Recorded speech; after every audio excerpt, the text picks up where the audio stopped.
My self Sarvesh Kumar. और last class तक हमने सारा सीख लिए थे कि किसी भी सॉल्यूशंस के कोलिगेटिव प्रॉपर्टीज क्या होते हैं और इसको हम कैसे कैलकुलेट करते हैं। ठीक, तो आज जो टॉपिक हमें सीखना है वो टॉपिक है एबनॉर्मल मोलर मास। ठीक, तो इसको समझने से पहले थोड़ा सा हमें कॉन्सेप्ट समझना पड़ेगा कि कोलिगेटिव प्रॉपर्टी का यूज हम कहाँ पर करते हैं। ठीक, तो कोलिगेटिव प्रॉपर्टी का यूज करते थे हम किसी भी अननोन सब्सटेंस का मॉलिक्यूलर मास कैलकुलेट करने के लिए। और कैसे कैलकुलेट करते थे उसके लिए चले एक एक्टिविटी देखते हैं, एक एक्सपेरिमेंट देखते हैं, जिससे आपको आइडिया लग जाएगा कि किसी भी अननोन सब्सटेंस का हम मॉलिक्यूलर मास कोलिगेटिव प्रॉपर्टी की हेल्प से कैसे निकाल सकते हैं। सपोज करो कोई एक सब्सटेंस है यहाँ पर अननोन है, पता नहीं कौन सा सब्सटेंस है, मैं इसके बारे में कोई आइडिया नहीं है।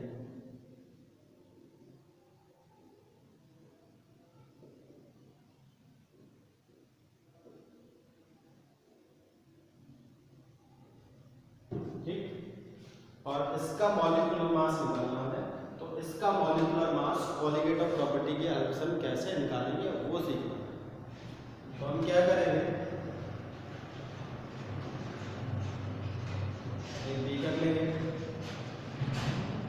उसमें वाटर ले लेंगे हम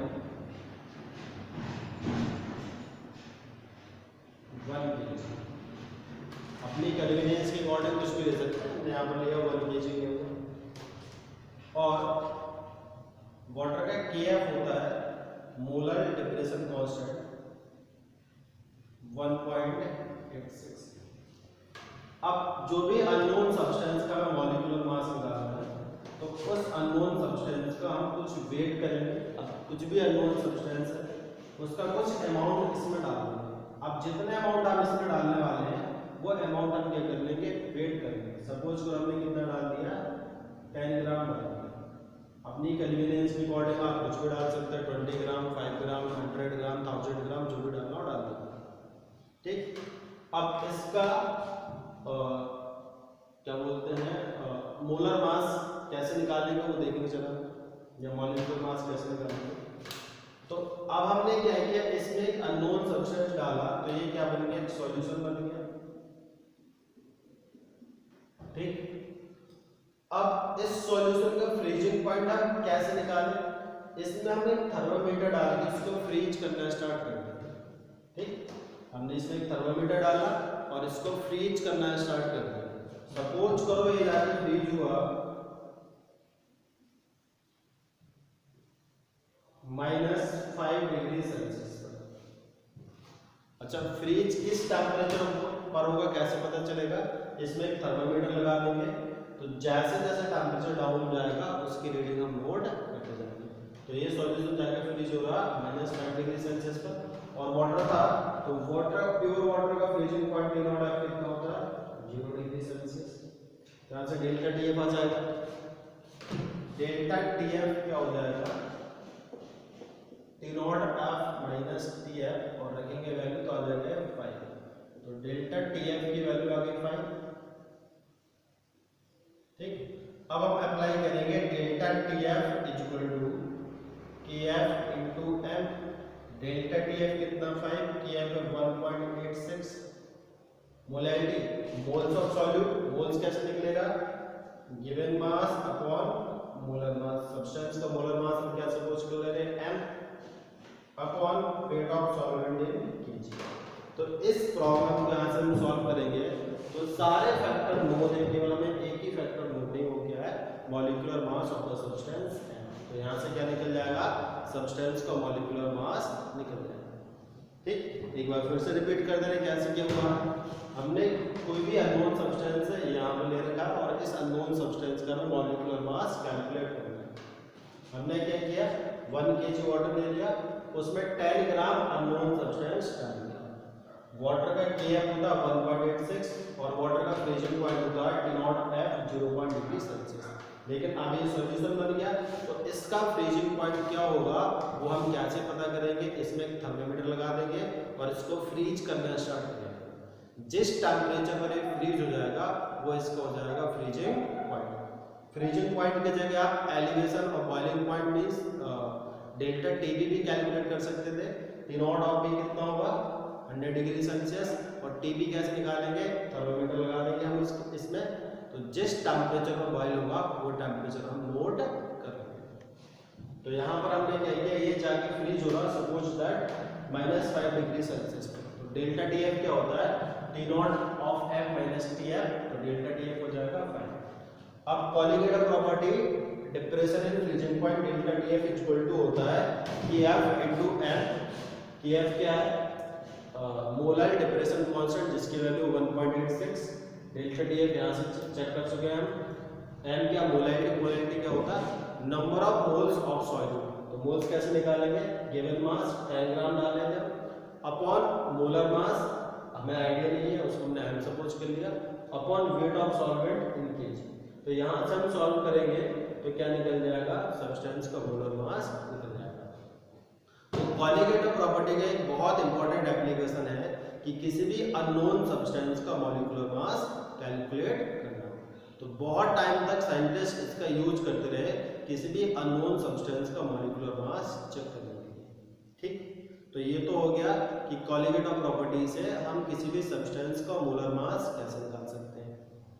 अब साइंटिस्टों के दिमाग में एक आइडिया आया कि हम किसी भी अननोन सब्सटेंस का मॉलिक्यूलर मास इस तरीके से निकालते हैं, तो या इस मेथड को हम वेरीफाई करें जरा, ये मेथड एकदम करेक्ट है नहीं। तो उनने क्या किया, इस बार एक नोन सब्सटेंस ले लिया, सपोज को हमने यहाँ पर ले लिया शुगर ले लिया, और शुगर का शुगर हमने कोई शुगर ही सपोज करो, शुगर ले लिया और शुगर का मॉलिक्यूलर मास हमें पता है क्या होगा 342। तो उनने ये सपोज किया कि हमें शुगर का मॉलिक्यूलर मास पता नहीं है, और कॉलीगेटर प्रॉपर्टी की हेल्प से हम शुगर का मॉलिक्यूलर मास निकालेंगे। सॉल्व किया, यदि कॉलीगेटर प्रॉपर्टी से अप्लाई करने के बाद शुगर का मॉलिक्यूलर मास 342 आ गया, तो इसका मतलब क्या है, ये मेथड करेक्ट है, अदरवाइज ये मेथड क्या है, इनकरेक्ट है। तो जब इस तरीके से हमने एक्सपेरिमेंट किया तो कुछ केसेस में सब्सटेंस के मॉलिक्यूलर मास एग्जैक्टली सेम आए जो ओरिजिनल सब्सटेंस के थे, बट कुछ केसेस में सब्सटेंस के मॉलिक्यूलर मास डिफरेंट है। फॉर एग्जांपल जैसे शुगर लिया हमने, तो शुगर का मॉलिक्यूलर मास निकाला, तो इस मेथड से हमने चेक किया कि शुगर का मॉलिक्यूलर मास कितना आया, 342 आया, ओरिजिनली भी कितना होता है 342। ऐसे ग्लूकोज का मेजर किया तो ग्लूकोज का भी क्या आया, सेम आया। लेकिन कुछ ऐसे सब्सटेंस थे जिनके मॉलिक्यूलर मास क्या हो गए, डिफरेंट है। फॉर एग्जांपल यहाँ पर हम सॉल्ट ले लेते, तो सॉल्ट का मॉलिक्यूलर मास जब हमने कॉलीगेटर प्रॉपर्टी की हेल्प से निकाला तो वो 58.5, सॉल्ट मीन्स यहाँ पर NaCl की बात कर रहे हैं, वो 58.5 नहीं आया। तो उनको लगा कि इस मेथड में कुछ ना कुछ क्या है, प्रॉब्लम है, तो उस मेथड को करेक्ट किया एक साइंटिस्ट थे वॉल्टर। ठीक, जब इस तरीके से सब्सटेंसेस के मॉलिक्यूलर मास निकाले तो कुछ केसेस में मॉलिक्यूलर मास एग्जैक्टली सेम आए और कुछ केसेस में मॉलिक्यूलर मास एग्जैक्टली सेम नहीं आए। तो अब साइंटिस्टों ने इसके पीछे रीजन जानने की कोशिश किया, तो इसके पीछे रीजन था कि कुछ सब्सटेंस क्या हो रहे थे, किसी भी पर्टिकुलर सॉल्वेंट में जाके डिसोसिएट हो जा रहे थे, और या फिर सब्सटेंस जाके वहां पर क्या हो रहा था, एसोसिएट हो जा रहा था। अब डिसोसिएट और एसोसिएट से मॉलिक्यूलर मास कैसे चेंज होगा जरा समझते हैं। कॉलीगेटर प्रॉपर्टी क्या होता है, नंबर ऑफ पार्टिकल्स पर डिपेंड करता है। तो हम अभी ये सपोज कर रहे हैं कि हमने कोई भी सब्सटेंस डाला तो वो सब्सटेंस जाके ना तो डिसोसिएट हो रहा ना जाके एसोसिएट हो रहा। फॉर एग्जाम्पल हम सपोज कर रहे हैं वाटर में डाल दें 1 मोल KCl,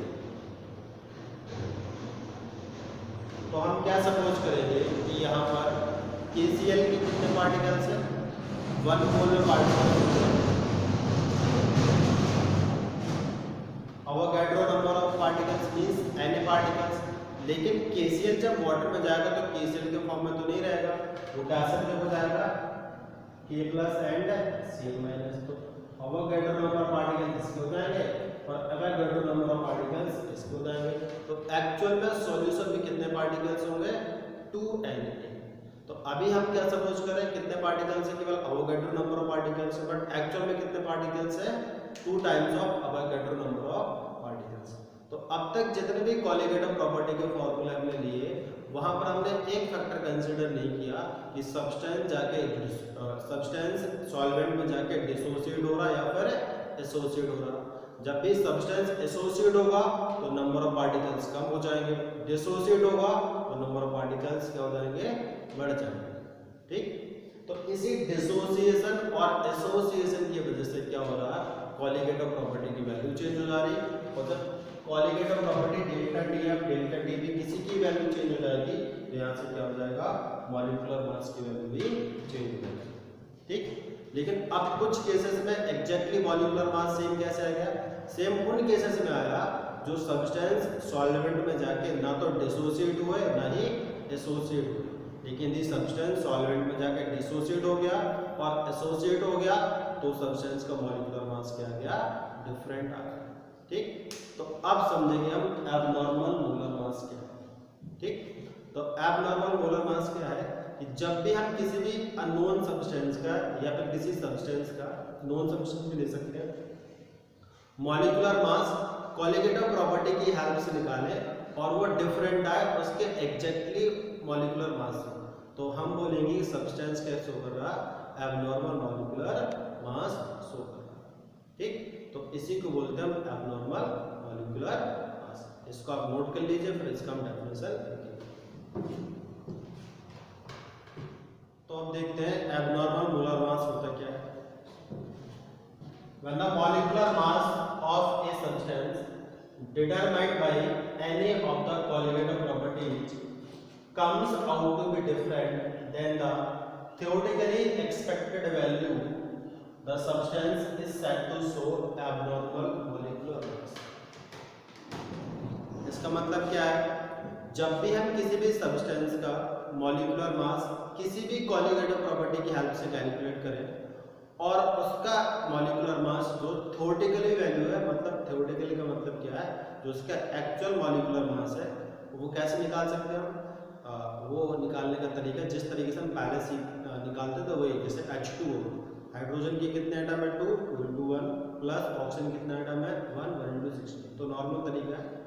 ठीक, देन थ्योरेटिकली का मतलब जो उसका एक्चुअल है, theoretically expected value The substance is said to show abnormal molecular mass। इसका मतलब ये है कि जब भी किसी भी सब्सटेंस का मॉलिक्यूलर मास हम किसी भी कॉलीगेटिव प्रॉपर्टी से निकालें और वो उससे अलग आए जो कि हमने थ्योरेटिकली एक्सपेक्ट किया था या उसका जो एक्चुअल मॉलिक्यूलर मास था, तो हम बोलेंगे सब्सटेंस क्या शो कर रहा है, एबनॉर्मल मॉलिक्यूलर मास शो कर रहा है। ठीक, अब ऐसा क्यों होता है, उसके पीछे रीजंस क्या है, तो हमने कुछ रीजंस लिखे हैं। Reasons for abnormal molecular mass, first, solution is non ideal. तो हम मॉलिक्यूलर मास कैसे निकाल रहे हैं, कॉलीगेटिव प्रॉपर्टी की हेल्प से, और कॉलीगेटिव प्रॉपर्टी तभी अप्लाई कर सकते हैं जब सॉल्यूशन क्या हो, आइडियल हो। यदि सॉल्यूशन नॉन आइडियल है तो फिर हम delta TF = KF × M apply ही नहीं कर सकते, पाई = CRT अप्लाई नहीं कर सकते। तो कॉलीगेटिव प्रॉपर्टी के लिए पहली कंडीशन यही थी कि सॉल्यूशन क्या होना चाहिए, आइडियल। यदि सॉल्यूशन नॉन आइडियल हो गए तो कॉलीगेटिव प्रॉपर्टी की एक भी फॉर्मूला अप्लाई नहीं होगा। जब फॉर्मूला अप्लाई नहीं होंगे और उस टाइम भी हम अप्लाई करके निकालेंगे तो रॉन्ग आ जाएगा। तो पहला बहुत ऑब्वियस रीजन है कि सॉल्यूशन क्या होगा, नॉन आइडियल। यदि सॉल्यूशन नॉन आइडियल है तो सब्सटेंस क्या शो कर देगा, एबनॉर्मल मॉलिक्यूलर मास शो कर देगा। Second reason, dissociation of solute. अभी जस्ट हमने बताया कॉलीगेटिव प्रॉपर्टी किस बात पर डिपेंड करते हैं, नंबर ऑफ पार्टिकल्स पर। यदि सब्सटेंस डिसोसिएट हो गया तो नंबर ऑफ पार्टिकल्स क्या हो जाएंगे, इंक्रीज हो जाएंगे। ठीक, एग्जांपल लिया हमने KCl का, हमने 1 मोल KCl डाला तो उसमें प्रेजेंट हम क्या सपोज कर रहे हैं, हम सपोज करेंगे तो उसमें केवल Avogadro number of particles present होंगे, लेकिन KCl जाके डिसोसिएट हो जाएगा K+ और Cl- में, तो नंबर ऑफ पार्टिकल्स बढ़ जाएंगे तो कॉलीगेटिव प्रॉपर्टी की वैल्यू भी क्या हो जाएगी, बढ़ जाएगी। Next, association of solute. तो जब भी हम कोई भी सॉल्यूट डालें और सॉल्यूट जाके एसोसिएट हो जाए, जैसे इन केस एसिटिक एसिड को जब हम बेंजीन सॉल्वेंट में डालते हैं तो वह एसोसिएट होकर डाइमर बना लेता है। डाइमर का मतलब क्या है कि दो एसिटिक एसिड के मॉलिक्यूल कंबाइन होकर एक मॉलिक्यूल फॉर्म कर लेंगे। तो सपोज करो हमने 1 मोल एसिटिक एसिड डाला तो कितने पार्टिकल्स होंगे उसमें, अवोगाड्रो नंबर ऑफ पार्टिकल्स, लेकिन उसमें हर जितने भी 2 पार्टिकल्स होंगे हर एक 2 पार्टिकल्स कंबाइन होकर 1 पार्टिकल्स बनाएंगे, तो एक्चुअल में सिर्फ पार्टिकल्स हो जाएंगे Na/2। तो यहाँ पर सॉल्यूट में क्या हो गया, एसोसिएशन हो गया, इस वजह से सब्सटेंस का मोलर मास क्या आएगा, एबनॉर्मल आएगा। ठीक, तो ये आज का टॉपिक हो गया एबनॉर्मल मोलर मास होता क्या है और वो किस वजह से आता है। अगली क्लास में हम सीखेंगे कि एबनॉर्मल मोलर मास को हम करेक्ट कैसे कर सकते हैं, और करेक्ट करते भी हैं तो किस फॉर्मूले से या फिर किस साइंटिस्ट की हेल्प से, उसके बारे में डिटेल स्टडी करेंगे हम अगली